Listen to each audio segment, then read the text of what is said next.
బండి భగీరథ్ ముందస్తు బెయిల్పై హైకోర్టులో విచారణ ప్రారంభమైంది.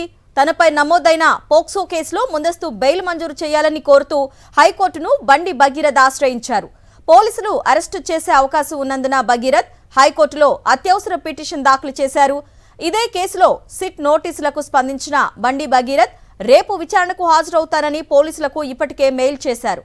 అయితే భగీరథ్ నుంచి మెయిల్ రాలేదని పోలీసులు చెప్తున్నారు. బండి భగీరథ్ ముందస్తు బెయిల్పై హైకోర్టులో విచారణ ప్రారంభమైంది. తనపై నమోదైన పోక్సో కేసులో ముందస్తు బెయిల్ మంజూరు చేయాలని కోరుతూ హైకోర్టును బండి భగీరథ్ ఆశ్రయించారు. పోలీసులు అరెస్టు చేసే అవకాశం ఉన్నందున భగీరథ్ హైకోర్టులో అత్యవసర పిటిషన్ దాఖలు చేశారు. ఇదే కేసులో సిట్ నోటీసులకు స్పందించిన బండి భగీరథ్ రేపు విచారణకు హాజరవుతానని పోలీసులకు ఇప్పటికే మెయిల్ చేశారు. అయితే భగీరథ్ నుంచి మెయిల్ రాలేదని పోలీసులు చెప్తున్నారు. బండి భగీరథ్ ముందస్తు బెయిల్పై హైకోర్టులో విచారణ ప్రారంభమైంది. తనపై నమోదైన పోక్సో కేసులో ముందస్తు బెయిల్ మంజూరు చేయాలని కోరుతూ హైకోర్టును బండి భగీరథ్ ఆశ్రయించారు.